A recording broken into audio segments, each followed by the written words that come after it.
Entonces el compañero había dejado que el cambio de la presión a lo largo de la tubería es igual a la viscosidad dinámica por el cambio de la velocidad en z respecto al radio al cuadrado, la segunda derivada, más 1 sobre r por el cambio de la velocidad respecto al radio, ¿cierto?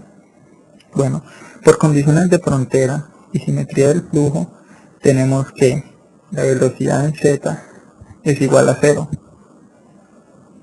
cuando el radio es 0, y el cambio de la velocidad en z respecto al radio es igual a 0 cuando el radio es igual a h medio, ¿cierto? Entonces también tenemos que el cambio de la presión a lo largo de la tubería no es función del radio ni del ángulo, así que es constante. Bien, entonces tenemos esta ecuación diferencial de segundo orden que vamos a hacer una sustitución. Vamos a decir que dp de z es igual a beta y que el cambio de la velocidad en z respecto a r es g. Entonces estamos reemplazando y tenemos que beta sobre la viscosidad dinámica es igual a dg de r más 1 sobre r por g, ¿cierto? Porque habíamos dicho que era el cambio de la velocidad en z respecto a r.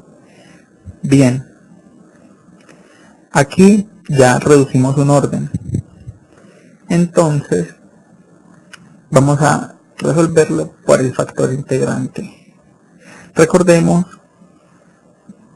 que para el factor integrante en ecuaciones diferenciales teníamos que esta era la ecuación donde e a la integral de p de x por su respectivo diferencial era igual al factor integrante. Entonces en este caso tenemos que x es r y la variable dependiente es g. Reacomodándolo a nuestra ecuación diferencial tenemos que dg de r más 1 sobre r por g es igual a beta sobre la viscosidad dinámica. Bien, entonces para el factor integrante e a la integral de 1 sobre r, ¿cierto? Por dx, porque en este caso es p de x por dr. Entonces eso nos da como resultado e a la logaritmo natural de r, y por propiedad de los logaritmos neperianos da igual a r. Bien, entonces vamos a multiplicar todo por la ecuación por r. Entonces beta sobre mu por r es igual a dg de r por r más g, ¿cierto? Porque las r se nos cancelan. Bien, entonces ¿qué tenemos ahí? Vamos a ver qué pasa haciendo la derivada de un producto, ¿cierto? La derivada de r por g, o respecto a r. Entonces, ¿qué haría? La derivada del primero, que es 1 porque es respecto a r, por el segundo, más el primero, que es r, por la derivada del segundo, que es dg de r, ¿cierto? Vemos que es lo mismo lo que tenemos en la parte inferior, así que reescribimos la ecuación beta sobre mu por r es igual a la derivada de r por g sobre dr.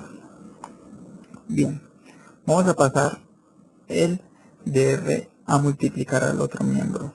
Entonces tenemos que La derivada de R por G es igual a beta sobre mu por R por dr. Aplicamos el operador integral a ambos lados de la ecuación y se nos va la integral con la derivada. Tendríamos a R por G, que es igual a beta sobre mu por R cuadrado medios, más la constante de integración. Bueno, entonces tenemos que al despejar G tenemos beta sobre mu por R cuadrado sobre 2R más C1 sobre R.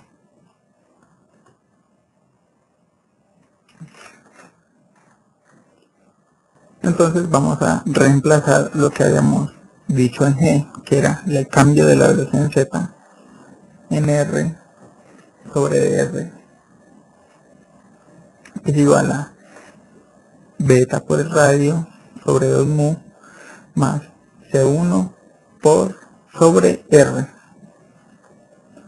Bien, vamos a pasar el dr a multiplicar al otro miembro. Tenemos que dp de Z es igual a b por R sobre 2 mu más C1 sobre R por el dr. Nuevamente aplicamos el operador integral y obtenemos la velocidad en Z solitica, que sería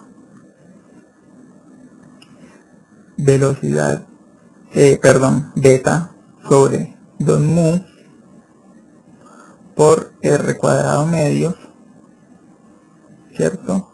Más logaritmo natural, ¿cierto? Porque es 1 sobre R por C1, ¿cierto? C1 por logaritmo natural de R. Bien, y ojo, la constante de integración. Bien, tenemos que por condiciones, cuando R sea 0, entonces es infinito, por lo tanto C1 tiene que ser 0. Así que velocidad en Z nos queda que es b por R cuadrado sobre 4 mu más C2. Entonces, las condiciones que nos habían dado era que el cambio de la velocidad en Z respecto a R es 0 cuando el radio sea h medios. Entonces, de aquí venimos a reemplazar para encontrar a C2. Entonces tenemos que 0 es igual a beta sobre 4 mu por h medios al cuadrado más C2. C2 nos daría como resultado menos un cuarto de beta sobre mu por h medios al cuadrado. Reemplazamos a beta, ¿cierto? Que era P de Z. Así que la velocidad en Z es igual a 1 sobre 4 mu, ¿cierto? Por dp de Z, que es beta,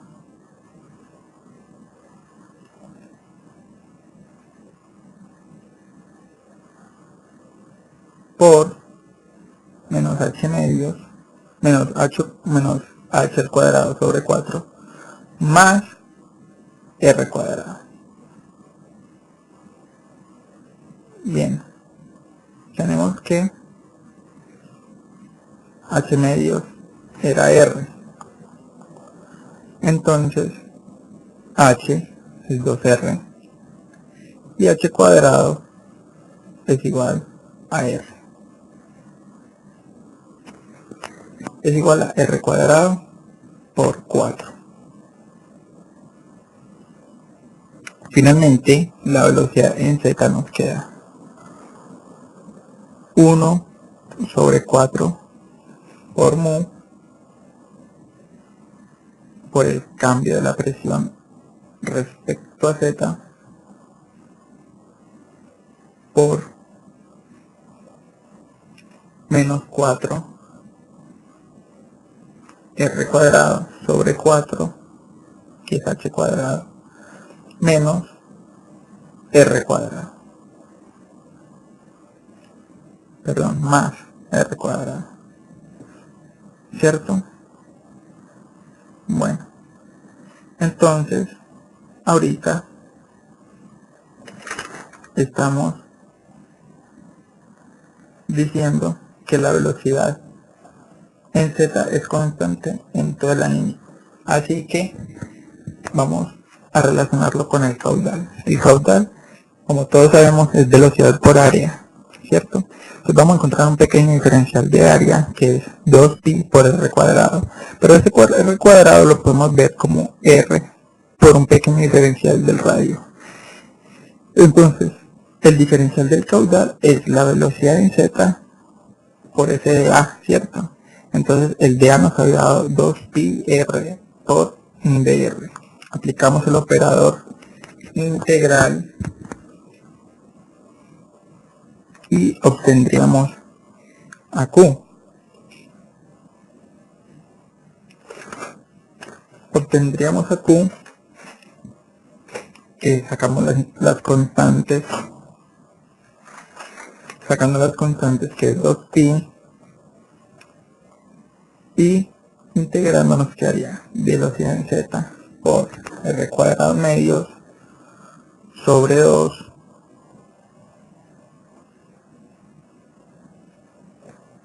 entre 0 y r.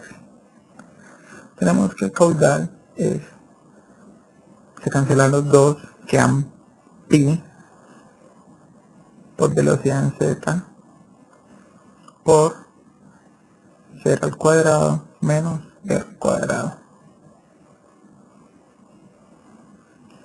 Finalmente, tenemos que el caudal es menos pi por velocidad en z por r cuadrado. Reescribiendo la ecuación y simplificando, tendríamos que el caudal es menos pi por r a la 4 sobre 8 mu, reemplazamos velocidad en z, sobre 8 mu por un dp de z. Listo, esta relación puede expresarse en términos de la presión a lo largo de la tubería, ¿cierto? Entonces, un delta de P sobre L es igual a menos el cambio de la presión, la deriva parcial de la presión sobre Z, porque es la longitud de el tubo. Tenemos que la velocidad por el área era el caudal, así que pi sobre 8, se nos olvida el menos pi sobre 8 por r a la 4 sobre mu por un dp de z, que lo volvemos a reescribir como delta de p sobre l. Los menos se nos convierten en un más, y reescribiendo la ecuación tenemos que la velocidad es igual a pi sobre 8 sobre r4 sobre mu por el cambio en la presión a lo largo de la tubería sobre el área, que sería 1 sobre pi r cuadrado.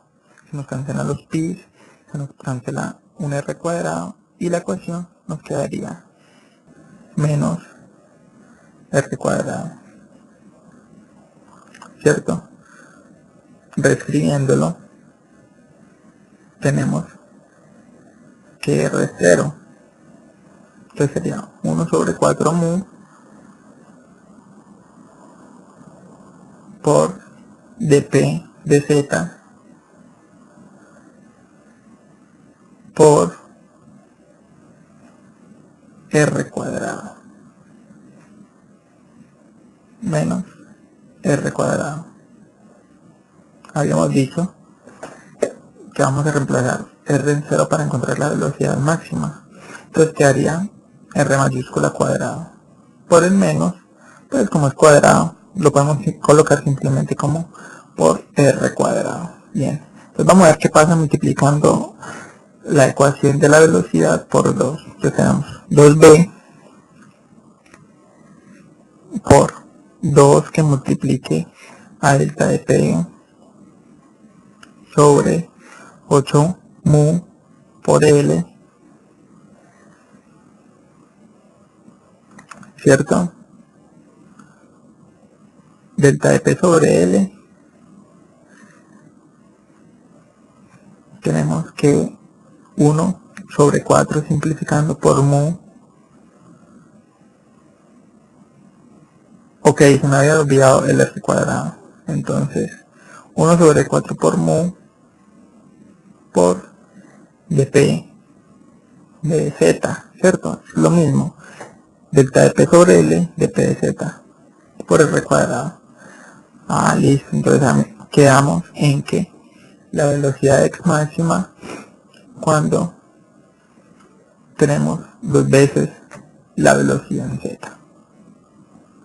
Bien, ya para terminar el ejercicio procedemos a reemplazar lo que nos pedían, que era la velocidad con unas condiciones.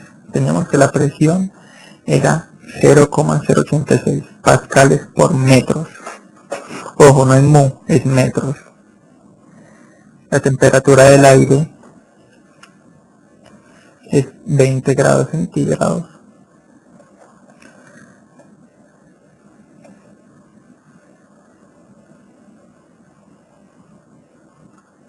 La viscosidad dinámica es 1,8 por 10 a la menos 5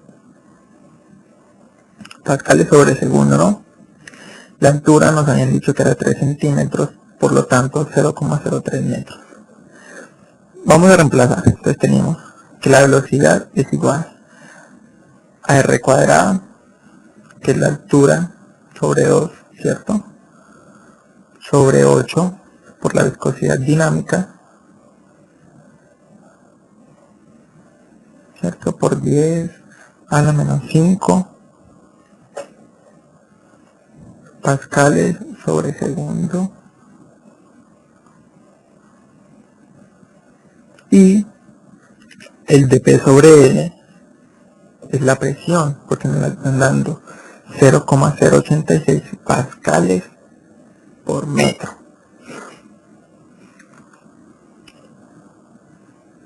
Pascales por metro. Bien, vamos a verificar las unidades. Pascales están con pascales. Metro, un metro de aquí se va con el metro de acá y queda en metros sobre segundo. Perfecto. Entonces, haciendo el cálculo, tenemos que es 0,134 metros por cada segundo recorrido. Es la velocidad del fluido a lo largo de la tubería.